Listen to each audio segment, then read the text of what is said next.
Hi everybody, are we rolling? Yes we are. Well, I never thought I would be doing a music video or a music chat video with this in. Can you hear it? But that's the way the cookie crumbles. This is episode 4. Again, it's a bit experimental. We'll see how it goes. I'm not totally happy with the first 3. I think they've got their moments, and I think there's more good than bad in them, but you know, they're a bit rough and ready, to put it mildly. So why on earth have I got Phil Collins in the background? Am I going to be like American Psycho and start dissecting the brilliance of his music?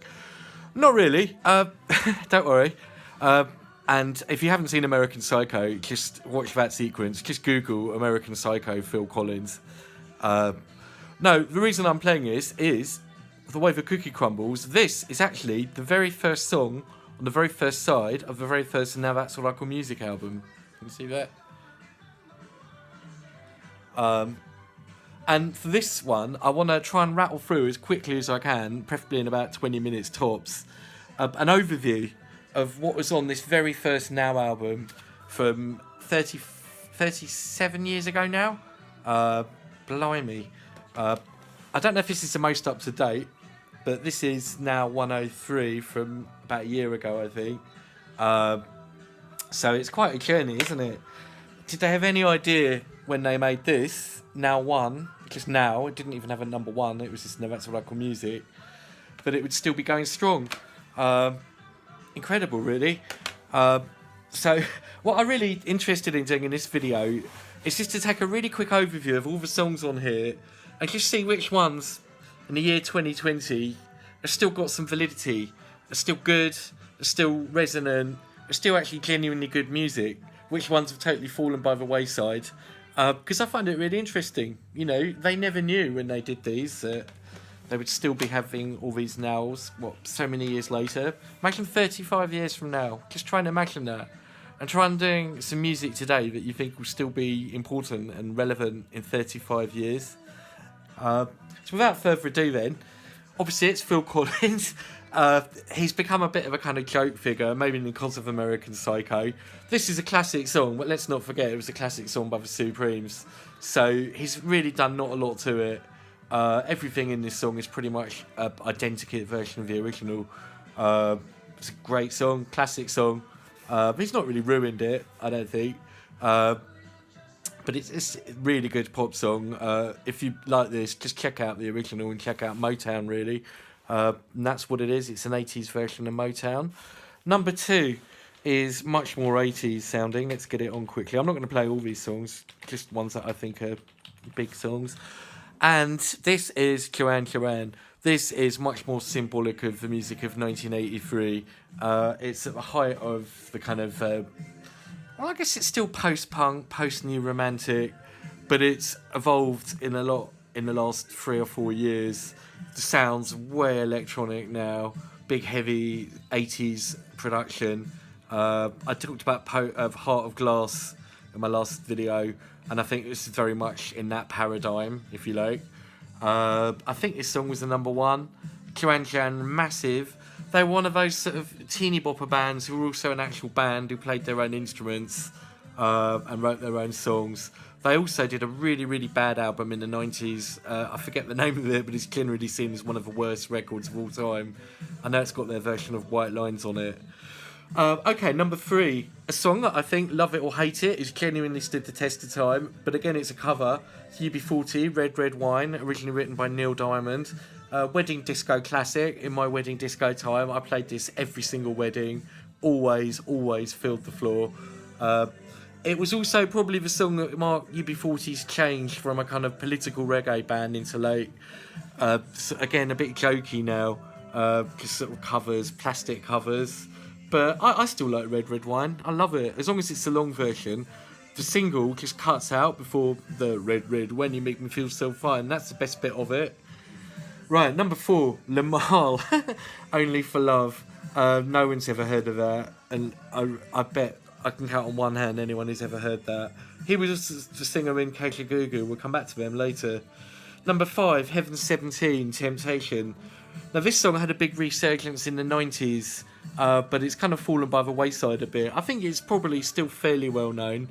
Heaven 17 as a band are pretty respected, and this is probably one of their more commercial songs. Right, number 6, Casey and the Sunshine Band. That's the way I like it. Give It Up. 70s disco band, but they had this real comeback. I think it made number 1. When I was at school, it was really popular, but it's pretty much fallen by the wayside. I don't think anyone still plays it now. Number 7, Malcolm McLaren of all people in Double Dutch. I actually like the song. I don't really know what he did on it, apart from talks. It's a weird song. It's basically about hula hoops, I think, and it's kind of African in sound. It's a great song, but I don't really like Malcolm McLaren at all. But, you know, even a stopwatch tells the right time twice a day. Number 8, Bonnie Tyler, Total Eclipse of the Heart. I think this song really has become a classic. There's that jokey element with the literal video, which you've got to check out.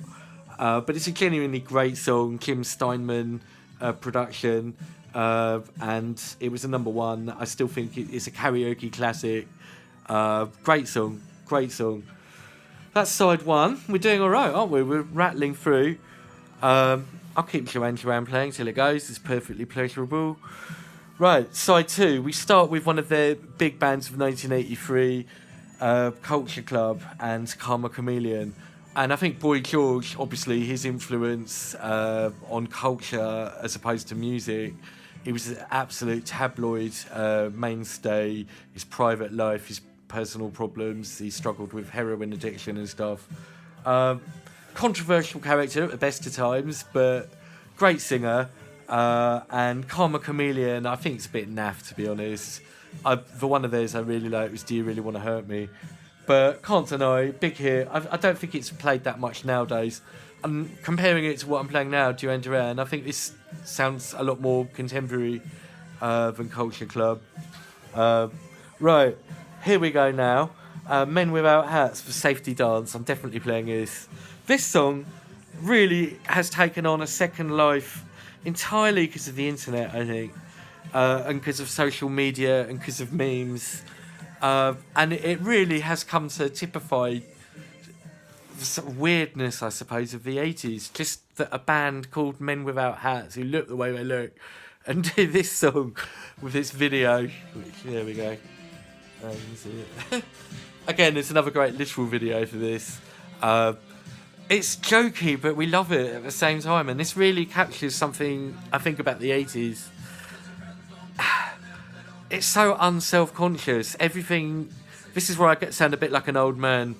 But I just don't think you'd get anything as free and innocent as this. And that's kind of what it's about, in a way. It's taking a piss out of modern music now, I think. I think this is why it's so relevant.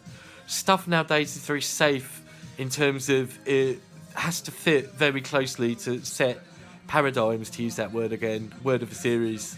And this song was originally about sort of posers and hipsters who sort of would just like wouldn't want to look uncool, wouldn't want to look dorky, so they'd be very kind of careful, they'd stand around, and they just wanted to jump around and have fun. So I think this song's as relevant today as ever. It's a great song. It's fun. People sort of made their other theories about what it was about. Is it about safe sex? Is it about nuclear war? I don't know. I don't think so. I think it's literally just about posers and stuff. In terms of the sounds, it's, again, pure 80s, post-Heart of Glass, post-Marauder, electronic, rock, dance, hybrid, really. Wow. And following this one, we have Too Shy, another one that is a guilty pleasure, naff, but it is great groove to it. I think it's what saves that song, is the groove, particularly those instrumental sections. I think the chorus is really kind of obnoxious. Too shy, shy, hush, hush, how do I? But the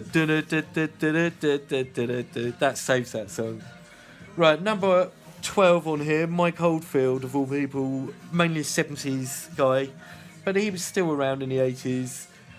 Moonlight Shadow, I always thought it was weird that Mike Oldfield sounded like a woman, and I found out it wasn't him singing. I think it might have even been his wife.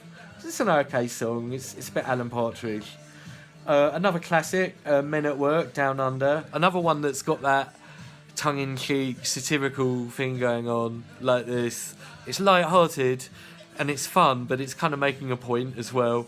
And I think Down Under, misconstrued maybe, it was basically about people's parodies of Australia, people's, let's put it on, men without hats, men at work.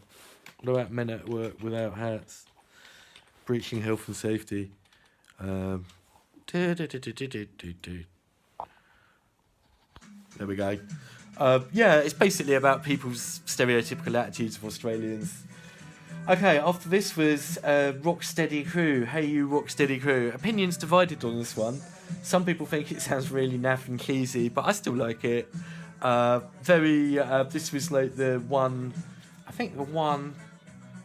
concession to anything even related to kind of hip hop or rap or electro.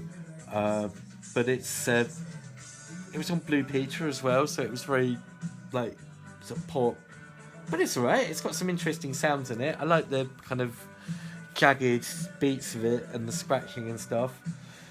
Weirdly, they followed that up with Rod Stewart and Baby Jane, which is, to be honest, probably the best thing he's done. I don't really like Rod Stewart. I respect him, but he's naff. 70s hangover. Paul Young, I think this was his first song, Wherever I Lay My Hat. You don't really hear that nowadays. Again, it was a cover, and the original's better. Classic Motown again. Paul Young was good. He had some good songs, but that wasn't my favourite. Right, on to side 3. Another one a bit like Hey You Rocksteady Crew, and it was Candy Girl by New Edition, who probably most famous for the fact that Bobby Brown was in them.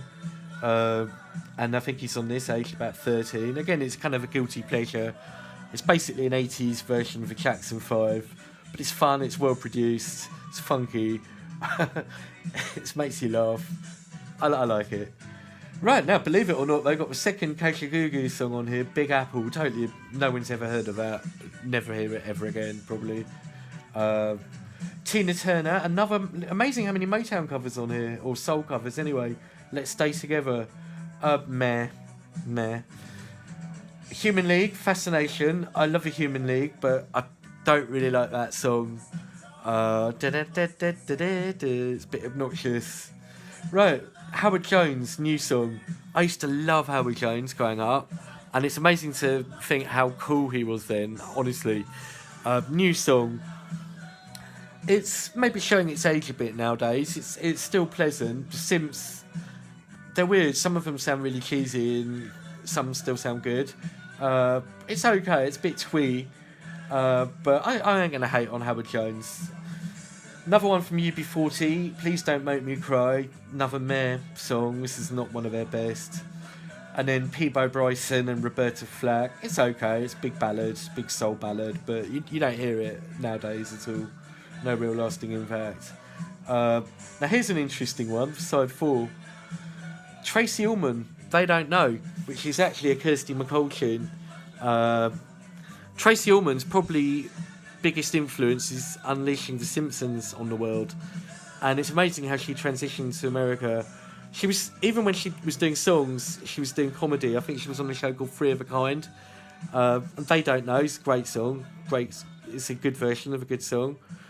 Now here's another weird one, which is kind of novelty, and I believe it was Carly Simon, but it's actually credited to Will Powers, and it's called Kissing with Confidence, which is a song, if you have heard, you've probably not heard since 1983. I haven't heard it for years. It's a weird sort of jokey song. Will Powers, Kissing with Confidence. Very 80s video. Right, coming up then, Genesis, That's All. I think obviously Genesis, they're sort of megastars before Peter Gabriel left, after he left, Phil Collins taking over and all that. That's All. I think it's one of their more decent songs. It doesn't really sound that much like their normal sound. It's quite jazzy in a way. It's better than this is shit. Sorry, this is Willpower's, which nah, has not stood the test of time. That's why you don't hear it anymore. No disrespect to Kylie Simon, but what on earth was she doing on this? Then we've got another one that really is a classic, Beloved Cats by The Cure. Totally stood the test of time. Throughout the 90s it was popular, noughties popular, new people are finding The Cure constantly. Great video as well, just visually and sonically The Cure's aesthetic is pretty much unrivaled. Then Simple Minds, who, meh, Waterfront, very dull really, nothing memorable about it. And then Madness, The Sun and the Rain, not one of their more notable songs, but it is a really good song. Madness themselves, everlasting popularity again, people are just finding them for the first time. They were still going strong in 83. And finally another one from Culture Club, Victims, which was a big ballad. It's a pretty decent song, better than Come a Comedian, but it's not really played anymore. So there we go then. We're 16 minutes and I've done the whole thing. It's not bad. Now one. What would I say are the standout songs? If I had to say the songs on here that are still most popular, I think Men Without Hats, Safety Dance probably. I'd put Total Eclipse of the Heart in there. Love Cats. Down Under. Yeah, I'd probably pick those four. If there's one from each side then. So side one, I'd say Total Eclipse of the Heart. Side 2, Safety Dance. Side 3, no, there's nothing on side 3. Side 4, Love Cats. And also on side 2, Down Under. So by picking them, it's not so much my personal favourites, but ones that I still think in the year 2020, all-time classic songs that are still meaningful and resonant today. The worst song on here, probably Kissing with Confidence. Never thought it was that bad. Limahl, Only for Love, pretty naff. And a lot of covers, like I say. Some okay covers of great songs, like You Can't Hurry Love, Red Red Wine, Wherever I Lay My Hat, Let's Stay Together. I don't think any of those covers are better than the original, possibly Red Red Wine. Any of the groups still going? Well, I think some of them are still doing a retro thing. As a creative force, any of these people still meaningful? I think Madness, they still put out the odd good new album. Tracy Ullman in comedy, definitely. I think Rod Stewart's still touring. I don't know what Boy George is doing nowadays. Don't know what Bonnie Tyler's doing nowadays. Don't know what Limahl is. So there we go. Mixed bag really. But that was Now One. See you later, guys. Let me know what you think as well.